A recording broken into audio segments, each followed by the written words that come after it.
Hello YouTube family, Shri शिवाय नमस्तुभ्यम। Welcome back to my channel घूंघट वाली बहू।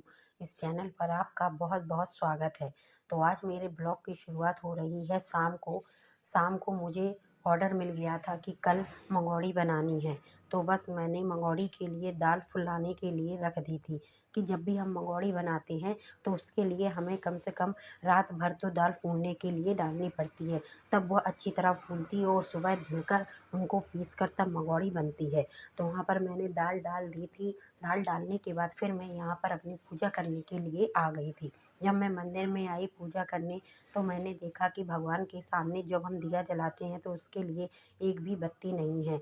तो बस मैं बैठकर यहाँ पर थोड़ी बत्ती बनाने के लिए बैठ गई थी। बत्ती बनाने के बाद मैंने उन्हें अच्छे से घी में डुबोया और जब वो अच्छे से हो गई तब फिर मैं अपनी पूजा कर रही थी। पता नहीं मुझे क्यों ऐसा लगता है कि सुबह शाम मैं ही पूजा करूं।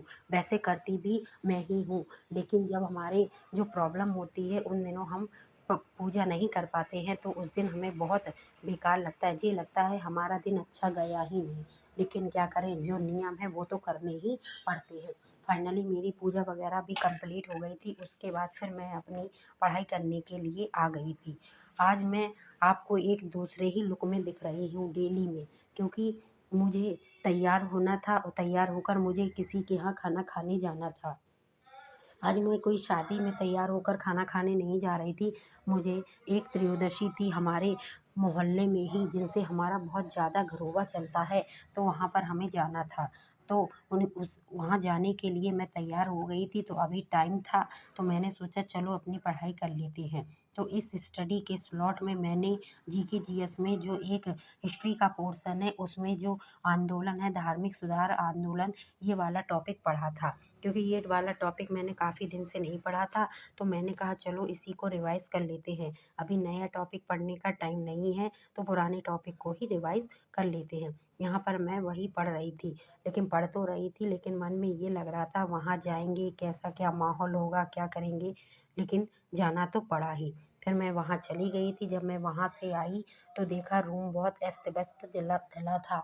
तो मैंने फिर अपने जो कपड़े चेंज किए थे उनको तहा के रखा, स्वेटर वगैरह, और रूम में जो सामान बिखरा हुआ था उसको सबको एक साथ लगाया।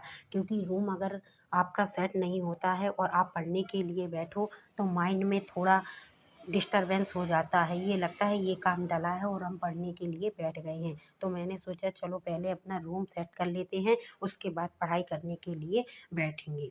तब मैं अपने रूम को सेट करने लग गई थी। लेकिन मेरे दिमाग में एक बात बहुत ज़्यादा घूम रही थी। वो बात ये थी कि जब मैं वहाँ खाना खाने गई तो मैंने देखा कि जब वहाँ इतने लोग थे, सब इतने ज़्यादा इमोशनल के थे कि जिनको देखकर मैं भी बहुत ज़्यादा इमोशनल हो गई। और आप उस इंसान के लिए तो ज़्यादा इमोशनल हो जाओगे जो इंसान को आप अच्छे से जानते हो, आपने उनसे बातचीत की हो और जो आपकी केयर भी करते हो।